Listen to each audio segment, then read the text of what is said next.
제사장이 되신 것은 맹세 없이 된 것이 아니니 그들은 맹세 없이 제사장이 되었으니 오직 예수는 자기에게 말씀하신 이로 말미암아 맹세로 되신 것이라. 주께서 맹세하시고 뉘우치지 아니하시리니 내가 영원히 제사장이라 하셨도다. 이와 같이 예수는 더 좋은 언약의 보증이 되셨느니라. 제사장 된 그들의 수요가 많은 것은 죽음으로 말미암아 항상 잊지 못함이로되 예수는 영원히 계심으로 그 제사장 직분도 갈리지 아니하느니라. 그러므로 자기를 힘입어 하나님께 나아가는 자들을 온전히 구원하실 수 있으니 이는 그가 항상 살아계셔서 그들을 위하여 간구하심이라. 이러한 대제사장은 우리에게 합당하니 거룩하고 악이 없고 더러움이 없고 죄인에게서 떠나 계시고 하늘보다 높이 되시니라. 그는 저 제사장들이 먼저 자기 죄를 위하고 다음에 백성의 죄를 위하여 날마다 제사 드리는 것과 같이 할 필요가 없으니 이는 그가 단번에 자기를 들여 이루셨습니다. 다 같이 읽겠습니다. 율법은 약점을 가진 사람들을 제사장으로 세웠거니와 율법 후에 하신 맹세의 말씀은 영원히 온전하게 되신 아들을 세우셨느니라. 아멘. 기도하겠습니다. 하나님, 오늘도 우리에게 더 좋은 것, 가장 좋은 것 주시는 그 하나님의 사랑을 바라봅니다. 그런데 주님, 이 세상에서 수많은 좋은 것들 중에 가장 좋은 것이 무엇입니까? 하나님의 아들 예수 그리스도입니다. 왜 우리는 세상의 이 좋은 것들이 아니라 예수 그리스도를 붙들어야 됩니까? 무엇이 그렇게 예수 그리스도가 좋은 것입니까? 오늘도 우리가 그 가치를 깨닫게 하여 주시고 우리가 세상을 팔아서 하나님의 나라를 사고 세상을 버리고 예수를 붙드는 그 이유를 주님께서 알려주시기를 간절히 소원하오니 알려주시고 깨닫게 하시고 그 가치가 발견되게 하여 주시옵소서. 오늘 이 아침에 말씀하시면 듣겠습니다. 말씀하여 주시옵소서. 예수님의 이름으로 기도드립니다. 아멘. 네, 지금 제가 드리는 말씀은 진리에 속한 영역이 당연히 아니고요. 저의 이제 지극히 개인적인 의견인데, 우리가 어떤 사람을 착하다라고 표현할 때 이것은 그 사람의 이제 성품에 관한 표현이거든요. 그런데 우리가 어떤 사람을 천재다라고 하면 이게 지능에 관한 표현 아닙니까? 그러니까 저는 평소에 생각할 때 그러면 어떤 사람이 진짜 똑똑한 천재냐라고 할 때 저는 두 부류의 사람들이 정말 천재라고 생각하는데, 일단 다른 사람들에게서 웃음을 끌어내는 개그맨들을 보면 천재예요. 정말 천재예요. 그러니까 직업적으로 개그맨이 된다는 건요, 이거 머리가 나쁘면 못하는 겁니다. 그런데 이게 단순히 이게 개인적인 생각이 아니라는 게 증명이 된 게요, 예전에 이제 지니어스 게임이라고 해서 거액의 상금을 걸고 참가자들이 두뇌 싸움을 펼치는 이제 프로그램이 있었거든요. 그런데 거기 나오는 사람들 스펙을 보면요, 진짜 대단합니다. 하버드 대학을 나온 정치인과 변호사가 있었고, 카이스트 출신의 학생이 있었고, 멘사 회원들은 당연히 있었고요. 이렇게 지능적으로 똑똑한 사람들이 다 모여서 두뇌 싸움을 펼치는데, 이 쟁쟁한 사람들 다 누르고 최종적으로 우승한 사람이 누구냐? 개그맨 장동민 씨예요. 개그맨이 다 눌렀어요. 그러니까 사람이요, 이 천재급의 두뇌를 가져야 사람을 웃길 수 있다는 게 입증이 된 거죠. 이게 정말 대단한 감각이에요. 그리고 저는 제가 천재라고 생각하는 또 하나의 부류가 바로 이 장사꾼들이라고 생각하는데, 이 장사꾼들의 천재적인 면모가 기가 막히게 드러나는 부분이 어디냐? 바로 그게 어떤 물건에 대해서 값을 매기는 부분이라고 생각해요. 그러니까 제가 이제 가끔 가다가 이제 옷을 사러 가면 정말 이상해요. 정확히 제 취향에 맞고 일단 입으면 제 몸의 단점을 가려주면서 저라는 사람을 보다 멋있게 만들어주는 딱 그 옷을 만날 때가 있어요. 근데 이게 이제 사람들 보는 눈은 좀 비슷한 게 뭐냐면, 그런 물건들은 언제나 사이즈가 없어요. 사람들이 다 찾기 때문에. 그러니까 보편적으로 사람들이 봤을 때 예쁘다라고 생각하는 옷을 만드는 사람들이 있다는 거죠. 그런데 신기한 건 뭐냐면, 그 예쁜 옷은 그 물건이 어김없이 비싸요. 그런데 이거보다 싼 게 없나라고 이게 보면서 싼 걸 찾아보면 어김없이 뭐가 하나가 마음에 안 들어요. 그러니까 이건 제가 이제 옷을 좋아해서 그런 건데 어느 영역이든 마찬가지입니다. 제가 얼마 전에 뭘 봤냐면, 모든 분야가 그렇지만 요리는 진짜 도구가 중요하거든요. 그런데 어떤 분이 이제 도마를 만드는데, 저는 이제 요리에 관심이 없으니까 도대체 도마가 왜 중요한지는 잘 모르겠어요.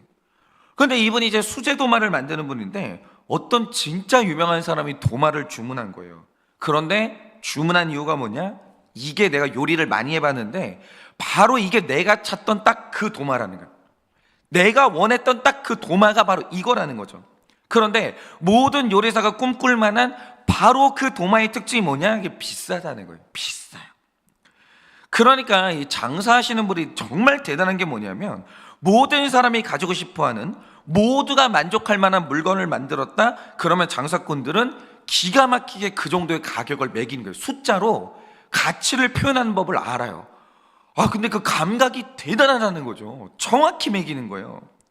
그런데 어떤 물건이 재료도 좋지 않고 모두의 취향에 부합하는 게 아닌 지극히 평범하거나 그 이하의 물건이 나왔다라고 하죠. 장사꾼들은 그것도 가격으로 표현을 딱 하는 거예요. 정확히 가격을 매기는 거예요. 가격 매기는데 실패하면 장사꾼이 못 되는 거예요. 장사꾼은 뭐냐? 어떤 물건이 나왔을 때 이 가치를 숫자로 매길 수 있는 사람, 그게 바로 장사꾼인 거죠.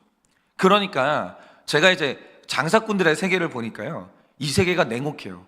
싼데 좋은 건 없어요. 싼 건 그만한 이유가 있는 거고 비싼 건 반드시 그만한 이유가 있는 거예요. 그런데 우리가 어떤 것을 향해서 전 인류야, 이거 명품이야 라고 할 때 그때 일어나는 현상이 뭡니까?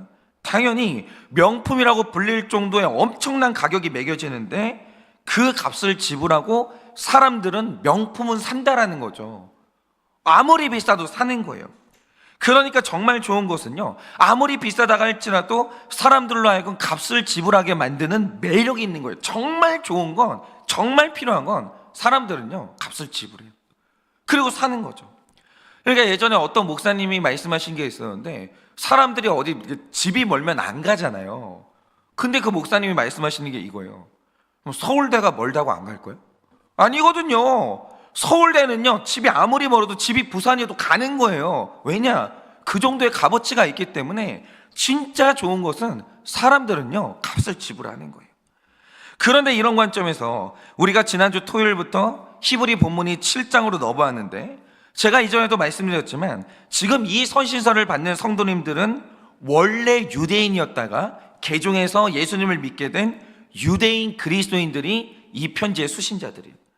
그런데 지금 이들이 느끼는 갈등이 뭐냐면, 로마 정부가 유대교는 굉장히 유화적으로 대하는데 기독교인들은 너무 심하게 핍박하니까 이 유대인 신자들이요, 이 힘든 핍박을 피해서 유대교로 돌아갈까?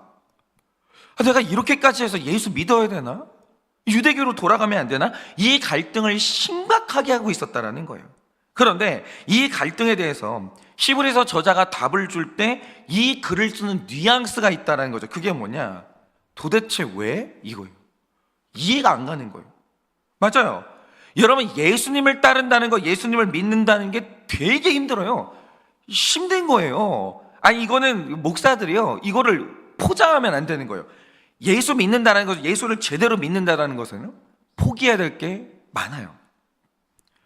예수님은요, 이것도 좋고 저것도 좋고 회색지대가 없어요. 너 이거 택할래? 저거 택할래? 양자택일만 있어요. 힘들어요. 힘들고 포기해야 되는 게 있는 거예요. 예수 믿는다는 건 그게 힘든 거예요. 그리고 엄청난 대가를 치러야 되는 게 되게 힘듭니다. 그런데 히브리서 저자가 말하는 게 뭐냐? 지금 네가 구원자로 붙든 그 예수님은 그 정도 값어치가 있는 거야. 그걸 너무 당연하게 말해요. 아니, 그럼 예수 붙들면서 그 정도 값도 안 치르려고 그랬어? 그 정도 값어치가 있는 거야, 이 얘기를 하는 겁니다. 그리고 이렇게 탁월한 예수님이 있는데, 아니, 핍박이 힘들어서 유대교로 돌아간다고? 아니, 예수라는 분이 핍박을 좀 견딜 만한 값어치가 있는 거 아니야? 왜 그리로 돌아가는데? 이게 히브리서 저자는요 이해가 안 되는 거예요. 왜냐하면 나는 예수님의 탁월함을 알거든요. 그러면서 히브리서가 지금까지 말하는 게 뭡니까? 너희가 붙드는 예수님이 얼마나 탁월한 분인지, 왜 예수님은 엄청난 대가를 치러서라도 붙들 만한 가치가 있는 것인지 지금까지 이걸 계속 설명하고 있는 거예요. 당연한 거야. 예수님이 세상에서 가장 좋은 분인데 그 정도 대가도 왜 안 치러? 치를 수 있는 거지. 나는 너희가 유대교로 돌아가는 게 이해가 안 돼. 지금 이 얘기를 계속하는 거예요. 그러면서 7장이 정말 중요한 이야기를 하는데요. 자, 성경에 기록된 이스라엘의 역사라는 건 지금 우리 죄인들이 처한 영적 현실을 그대로 보여주는 거예요. 그러니까 이들이 출애굽에서 가나안 땅을 정복했고 거기에서 이제 자신들의 나라를 세운 것까지는 좋았습니다. 그런데 문제가 뭐냐? 이스라엘 백성이 가나안 땅을 정복한 게 BC 1400년경이거든요. 그런데 남유다의 왕정 시대가 멸망하면서 이스라엘이 완전히 망해버린 게 BC 586년이에요. 그러니까 이들이 나라를 세운 지 814년 만에 나라가 완전히 망합니다. 완전히. 그 후에 이스라엘은, 이스라엘 땅이라는 것은요, 땅의 주인이 계속 바뀌어요. 이 나라가 통치했다가 저 나라가 통치했다가 이러면서 계속 땅의 주인이 바뀌게 되면서 이스라엘 백성들은 학대의 고통을 당하게 됩니다. 굉장히 고통스러웠어요.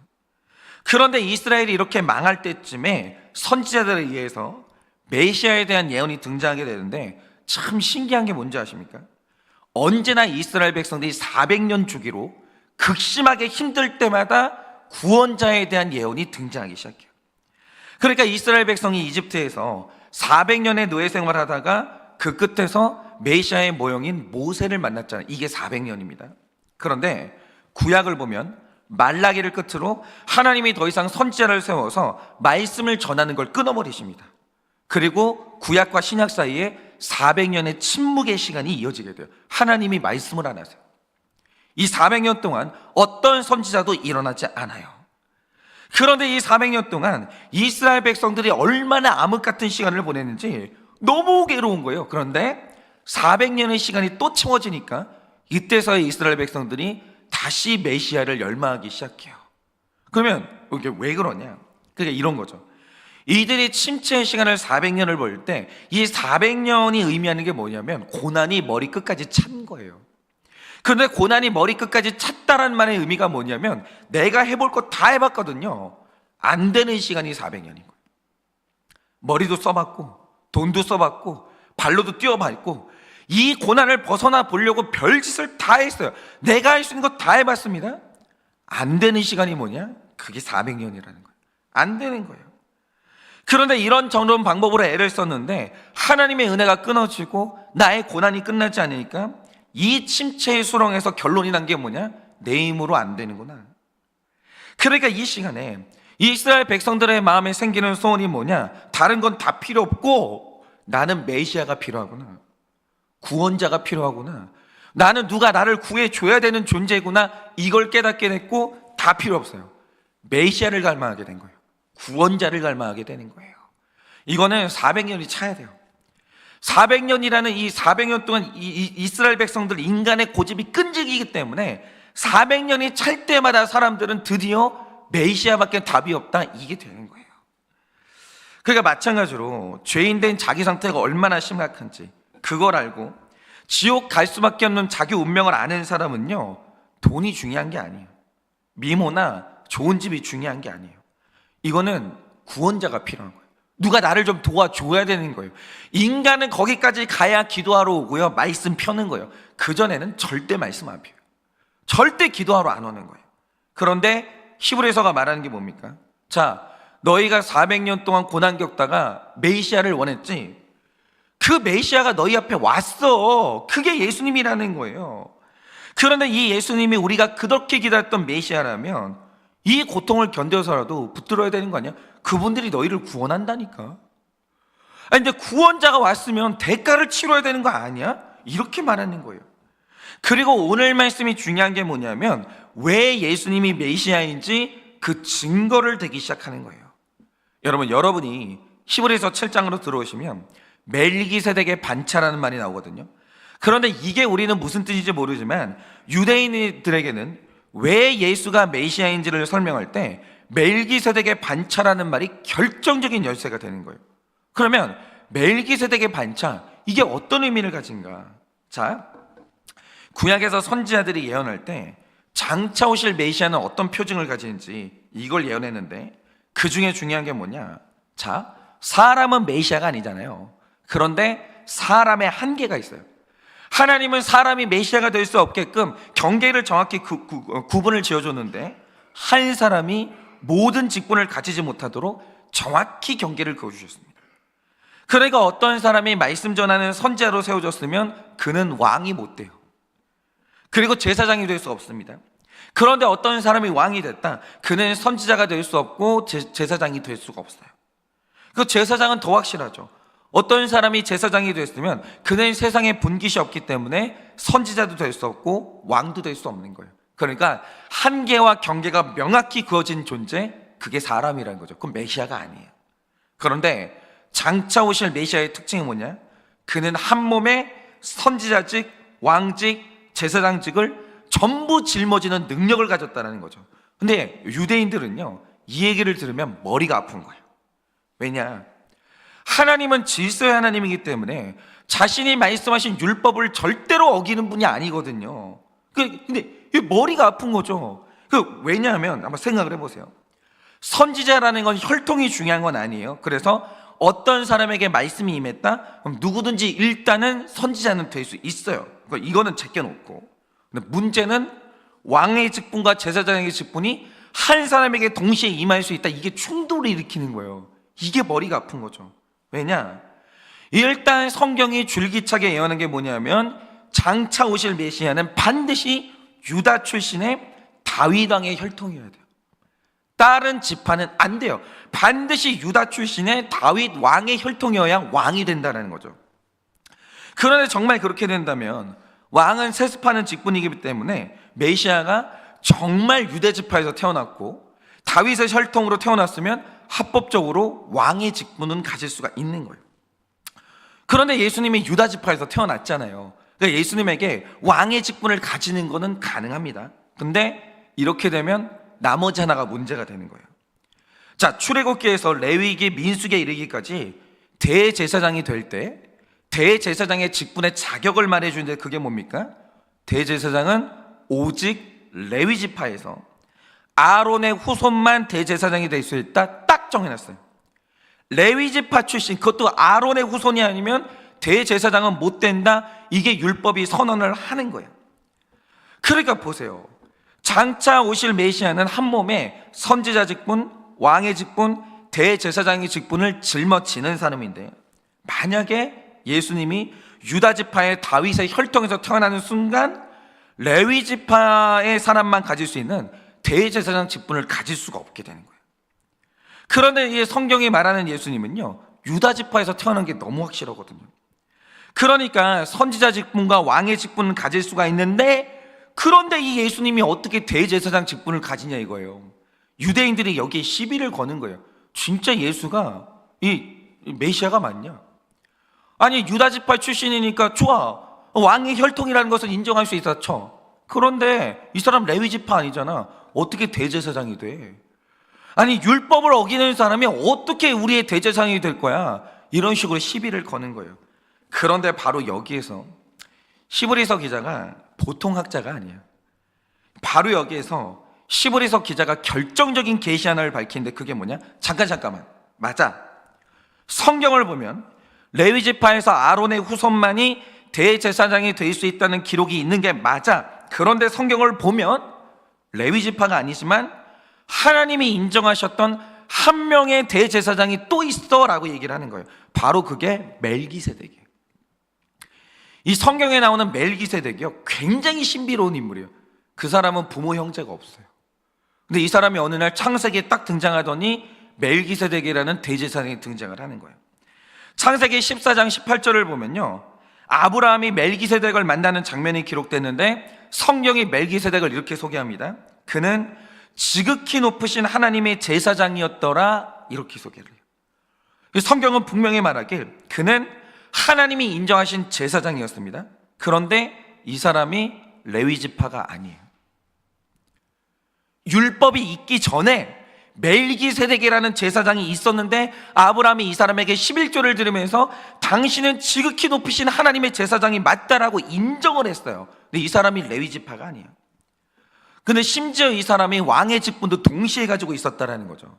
그리고 더 결정적인 게 뭐냐? 이게 결정적인데 시편 110편 4절을 보시면 다윗이 장차 오실 메시아의 조건을 말하는데 그 조건이 뭐냐? 이렇게 기록하고 있습니다. 이르시기를 너는 멜기세덱의 서열을 따라 영원한 제사장이라 하였도다, 이러십니다. 그러니까 장차 오실 메시아는 시편이 말하기에 레위 지파 출신의 제사장이면 안 돼요. 장차 오실 제사장은 반드시 멜기세덱의 계열에서 난 제사장이어야만 하는 거예요. 뭐죠? 인간 제사장은요, 레위 지파에서 아론의 후손이 하는 게 맞습니다. 인간 제사장은 그래야 돼요. 그런데 장차 오실 메시아가 제사장의 직분을 가질 때 이거는 레위 지파의 후손이어서 얻어지는 게 아니라 또 다른 제사장이죠. 멜기세덱의 줄기에서 나와야 그는 메시아가 될 수 있는 거예요. 다시 말해, 장차 오실 메시아는 두 가지 조건을 충족해야 되는데 그는 반드시 유다 출신이어야 되고 다윗의 혈통이어야 돼요. 그런데 두 번째 조건이 뭐냐? 장차 오실 메시아는 레위 지파 출신이면 안 되는 거예요. 장차 오실 메시아는 아론이 아니라 멜기세덱의 줄기를 타고 대제사장이 되는 인물이 나와야 되는데 그거는 예수님밖에는 없다라는 거예요. 왜냐? 여러분, 멜기세덱은 부모도 없어요. 형제도 없어요. 굉장히 신비로운 인물이에요. 그리고 제사장이 됐거든요. 그런데 예수님이 성령으로 낳기 때문에 아버지가 없어요. 인간의 혈통에서 난 분이 아니라는 거죠. 그래서 그분은 완벽하게 멜기세덱의 서열을 따라서 제사장이 된 분이. 그러니까 이 모든 정황으로 봤을 때 예수님은 우리가 400년 동안 애타게 기다렸던 그 메시아가 맞다는 걸 말하는 거예요. 그러니까 히브리서 기자가 말하는 게 뭐냐? 우리를 구원할 영원한 제사장을 400년 만에 만났어요. 이거는 완벽해요. 예수님이 이 메시아가 맞는 거예요. 400년 만에 만났는데 왜 또 인간 제사장이 섬기는 유대교로 돌아가? 아니, 완벽한 제물이신 예수님을 만나는데 왜 또 동물 제사를 드리는 유대교로 돌아가? 히브리서 기자는요, 이게 이해가 안 되는 거예요.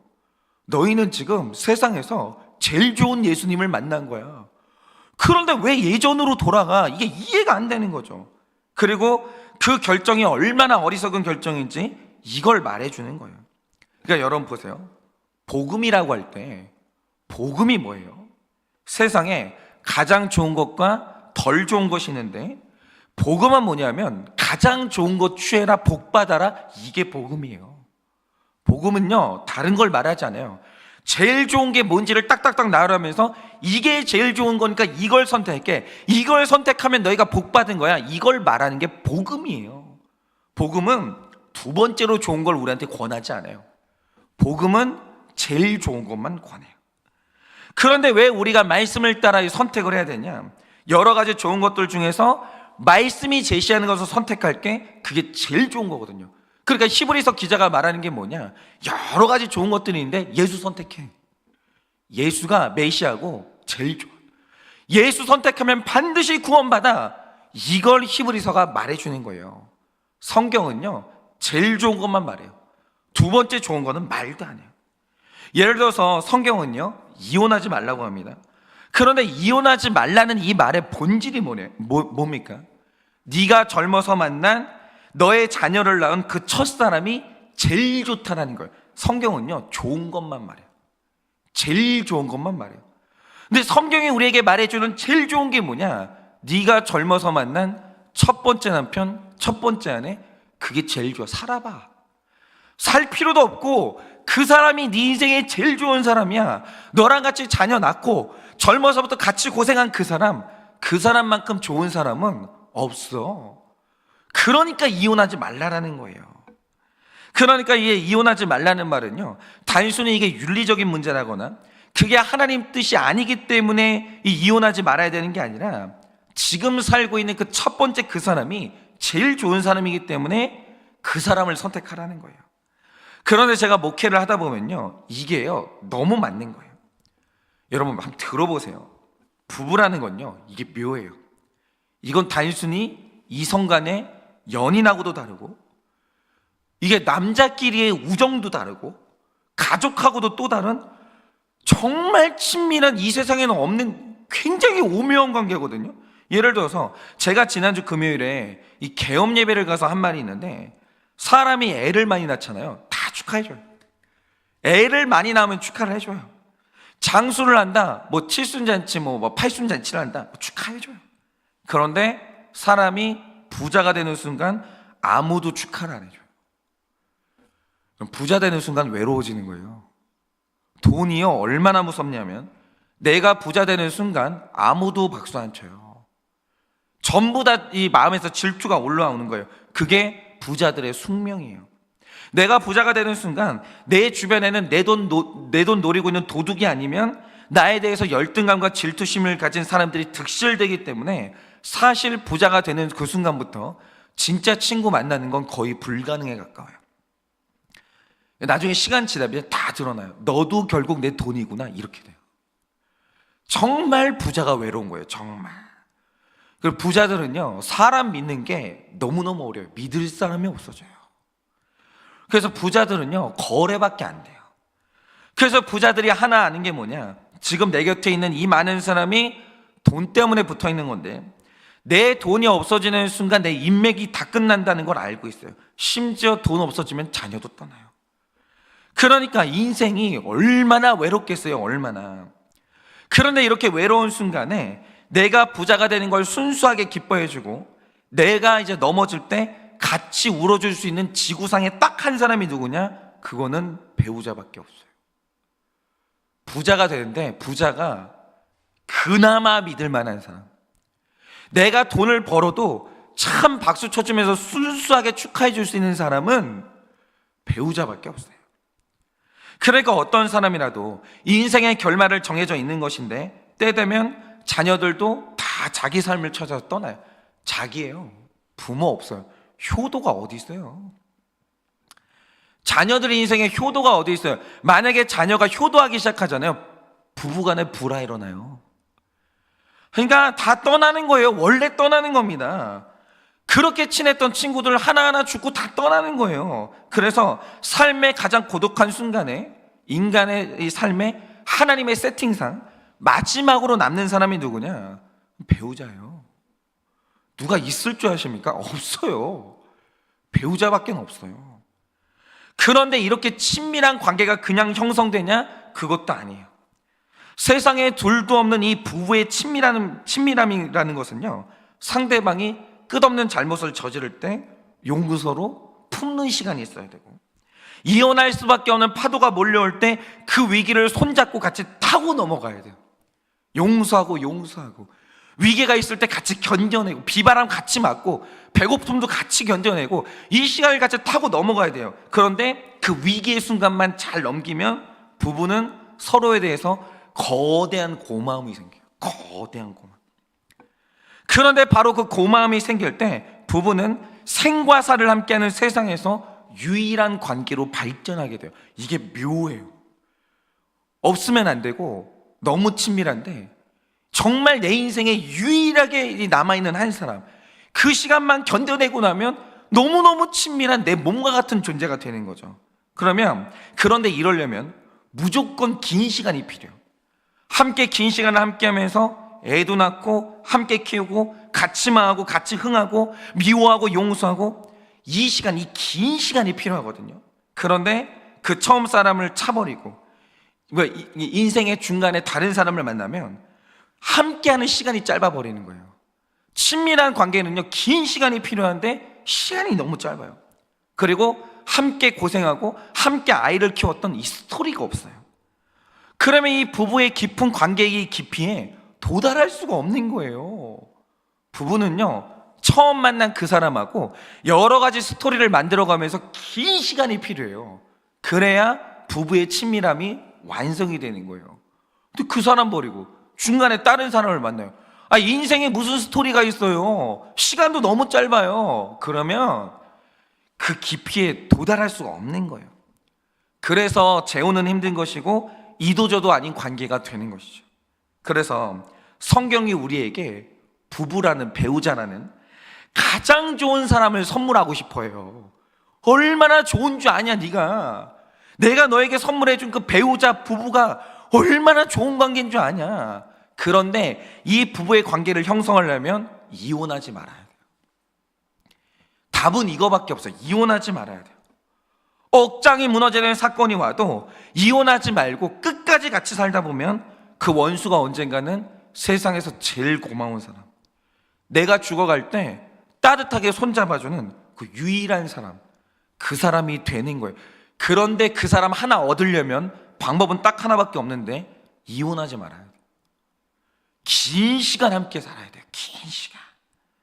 그러니까 성경이 어떤 고난에도 불구하고 예수를 붙들어라, 이혼하지 말아라 라고 할 때 그 말 뜻이 뭐냐면 이게 가장 좋은 거야. 내 말이 맞아. 이게 가장 좋은 거야. 지금 이거 말해주는 거예요. 이거 말해주는 거. 여러분, 이게 이렇게 가장 좋은 것 주시는 게 바로 하나님의 은혜인 거죠. 여러분, 오늘 그것을 믿으세요. 하나님은요, 두 번째 좋은 것은 안 줘요.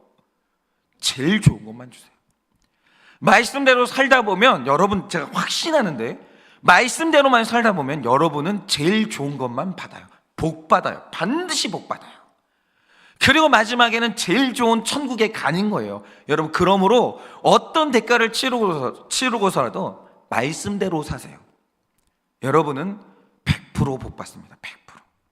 그래서 오늘도 복음을 따라, 말씀을 따라 살면서 제일 좋은 복 받는 여러분의 하루 되시기를 예수님의 이름으로 축원합니다.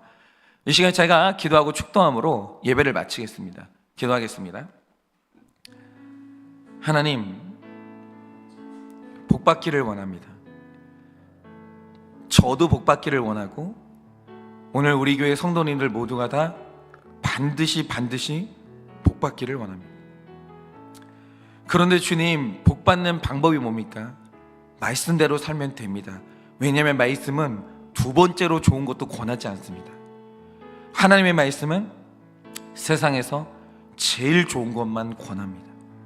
그러니 말씀대로 살면 예수도 얻는 것이고 부부도 얻는 것이고 말씀대로 살다 보면 천국도 얻고 가장 좋은 복을 받게 되는 것입니다. 그러니 주님, 우리 성도님들 오늘 하루 치열하게 말씀대로 살아 반드시 복 받게 하여 주시고 그 복을 받아 하나님의 은혜를 마음껏 누리는 하루가 될 수 있도록 은혜를 허락하여 주시옵소서. 지금은 우리 주 예수 그리스도의 은혜와 하나님 아버지의 그 크신 사랑과 성령님의 위로하시고 교통하여 주시는 그 역사하심이 하나님의 말씀대로 살아 하나님이 우리에게 주시는 이 복을 받아 오늘 이 땅 가운데서 복을 누리며 살기를 원하는 사랑하는 모든 주의 종들의 머리 위에 지금으로부터 영원 무궁토록 함께 있을지어다. 아멘.